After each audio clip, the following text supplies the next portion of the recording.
Bom dia! Vamos falar um pouco sobre conjuntos.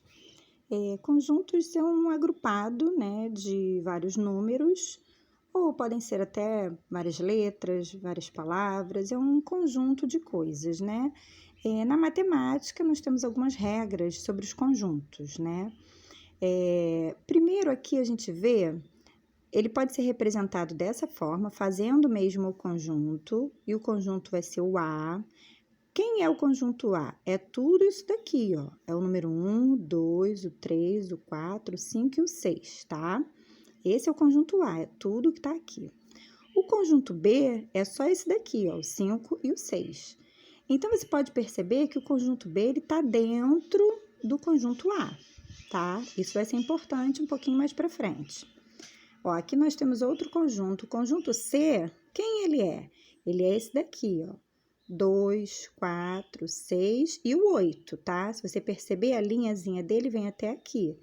Então, esse 8, ele tá aqui, ele pertence, né, ao conjunto C. E o conjunto D, quem vai ser? Vai ser o 8 de novo, porque ele também tá desse lado de cá. Vai ser o 8, o 10 e o 12, certo? Então, aqui nesse meio, os conjuntos, eles se cruzaram de alguma forma. Por quê? Porque tem um elemento que existe nesse conjunto e nesse conjunto, certo? Quando isso acontece, nós temos uma interseção, que é representada por esse Uzinho de cabeça para baixo, ó. Interseção, que vai ser o 8. Quem é a interseção do conjunto C e D? A interseção é 8, certo? É quem está pertencendo ao C e pertencendo ao D, né? Ó, então, nós vamos falar um pouco aqui, quando a gente fala desse conjunto grande aqui, a gente fala que ele é um conjunto. Quando a gente fala de um elemento só, a gente chama de elemento. Esse letra B, ele também é um conjunto, mas nós também podemos chamar ele de um subconjunto. Por que subconjunto? Porque ele está dentro de outro conjunto. Mas se você olhar ele, somente ele é um conjunto também. Mas ele também é um subconjunto, porque ele está dentro de um outro conjunto, certo? Olha, a representação desses conjuntos, ela pode ser feita assim, né? Mas ela também pode ser feita dessa forma, olha. A gente vai fazer assim, ó. Vamos representar o conjunto A lá de cima, ó. Aí, a gente abre aqui uma chave e a gente vai colocando todos os elementos do conjunto A. 1, 2, 3, 4, 5, 6. Esse é o nosso conjunto A. Mas ele também pode ser representado dessa forma aqui, ó.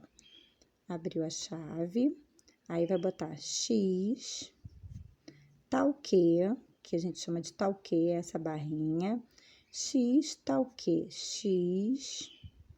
Aí, aqui você vai encontrar a característica do seu conjunto. Esse conjunto, ele vai ter que o X, ou seja, que todo o conjunto é maior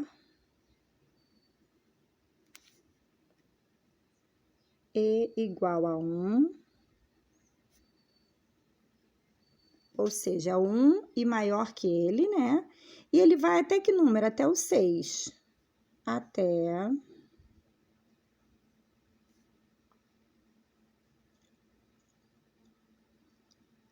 Não, aqui a gente não bota até não, a gente bota assim. E menor igual a 6. Certo? Nossa, mas essa frase ficou complicada, ficou grande.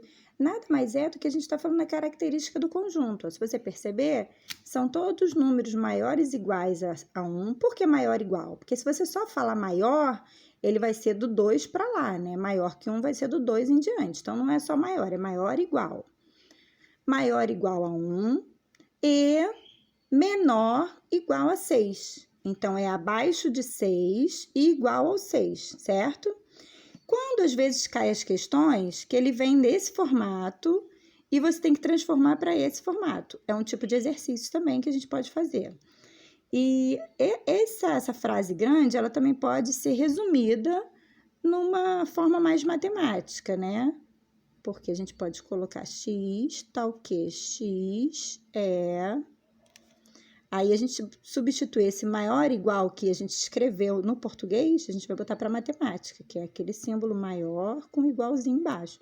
Maior igual a 1 e... Aí vem o menor, outro símbolo, que a gente vai substituir essa frase aqui, ó, menor igual.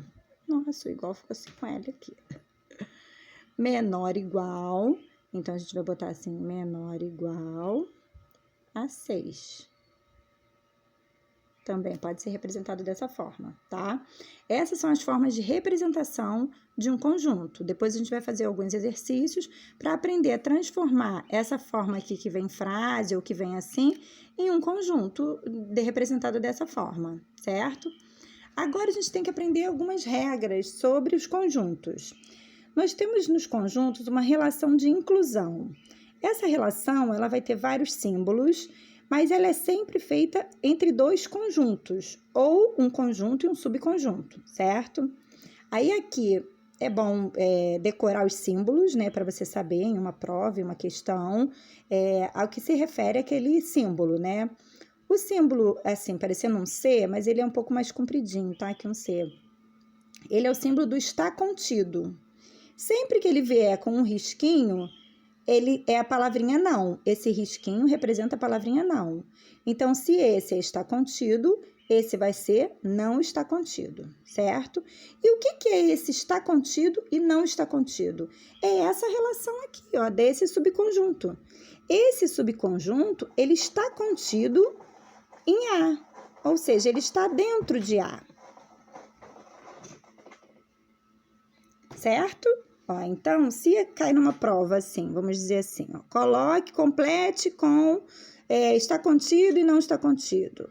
Aí ele vai botar lá o B e o A. E aí você vai na questão, você vai ver quem é o B. Ah, o B é esse pequenininho aqui. E o A é esse grandão aqui. O B, ele tá todo dentro de A, ou seja, todos os números que tem em B tem também em A? Sim. Então, isso significa que ele é um subconjunto, e se ele é um subconjunto, ele está contido, ele está dentro de A. Então, a gente vai colocar aquele Czinho de lado, assim, que é mais compridinho. B está contido em A, certo? Perfeito. Ainda nessa relação de inclusão, que é uma relação entre dois conjuntos, nós também vamos ter, que é um C ao contrário, ó, mas também um pouco mais compridinho, que é o contém e o não contém. Sempre que vier com o tracinho, é o não, certo? Então, contém e não contém é diferente. O contém, ele é uma relação do grande com o pequenininho. Por que do grande? Porque o A contém o B, certo? O A, ele contém dentro dele um conjunto menor chamado B. Então, se na prova cai a relação de A para B, aí já vai ser o contém, que é o Czinho ao contrário. Por quê? Porque o A, ele contém dentro dele um conjunto menor, que é o B, certo? Então, o A contém B. E o B está contido em A. Está contido é que está dentro, né? Então, perfeito. Agora, a gente tem uma outra também regra da matemática, né? Que seria uma relação de pertinência. Essa relação de pertinência, ela também tem outros símbolos, que também é bom a gente decorar esses símbolos. Essa relação de pertinência, ela já é entre um conjunto e um elemento. Aqui a gente não vai estar falando de dois conjuntos, a gente vai falar de um conjunto e de um elemento, certo? Então, vai vir na prova assim, por exemplo, 2 tracinho C, 9 tracinho D, 3 tracinho C, 10 tracinho D. Aí vamos começar. Aí vamos ver aqui. Nós temos o pertence, que é esse ezinho, pertence, e o não pertence. De novo, ó, quando tiver com tracinho é porque é não pertence. Mas o significado do pertence é o mesmo. Esse pertence, esse não pertence. Aí a gente vem aqui, o 2. O 2, ele pertence ao conjunto C? Aí a gente vem aqui no conjunto C. Ah, legal, tem o elemento 2. Então, 2 pertence ao conjunto C. Aí vamos aqui para o 10. Será que o 10 pertence ao conjunto D? Tem que prestar bastante atenção em que conjunto que ele está falando, certo? Porque se aqui ele bota 10 e bota o conjunto C, aí já não pertence. Mas esse daqui pertence, ó, 10 pertence ao conjunto D? Aí a gente vai no conjunto D. Ah, o conjunto D são esses 3 números, não pode esquecer do 8, tá? Esses 3 números. O D, o 10 pertence ao conjunto D? Pertence. A gente bota aqui, pertence.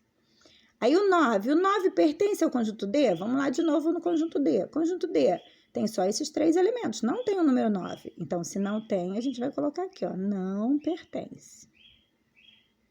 Pronto.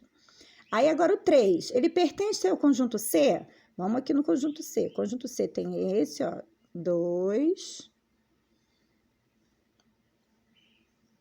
2, 4, 6 e o 8. Não pode esquecer do 8. Ó. Esses daqui são os elementos do conjunto C. O 3 pertence ao conjunto C? Não, não pertence. Então, a gente bota aqui que ele não pertence. Certo? Ó, agora vamos para o próximo vídeo fazer alguns exercícios.